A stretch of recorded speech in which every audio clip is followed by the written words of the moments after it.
విత్తనము, ఈ వాక్యం అనేది విత్తనం. వర్డ్ ఏంటి? Is a seed. విత్తనములోంచి పండు వస్తుందా? రాదు.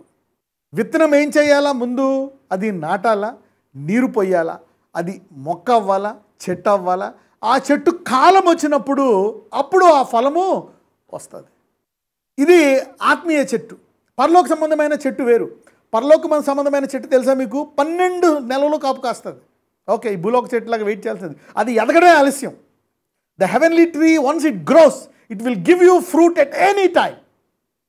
అందుకే యేసుప్రభువు అంజూరపు చెట్టు అది కాలం కాపోయిన ఎందుకు చెప్పించారు దాన్ని అంటే, మీరు యూదులు, మీకు వాక్యం ప్రకటించాను, మీ నుంచే ప్రవక్తలు వచ్చారు, మీరు వృక్షమయ్యి ఫలాలు ఇవ్వాల్సింది పోయి మీరు చెట్టు కానీ ఫలాలు లేవని చెప్పి చెప్పించాడు. ఎంతమందికి అర్థమైంది ఇప్పుడు? I'm giving you another revolution now. ఫస్ట్లో అనుకునేవాడిని దానికి కాలము కాదు కదా. Why did he curse? Why did he go for fruit? అంటే అదొక రిజెంబ్లింగ్ అనమాట. హెవెన్లీ ట్రీ అంటే దేవుని వాక్యము అది ఎదిగితే అర్ధరాత్రైనా ఫలించాల్సిందే.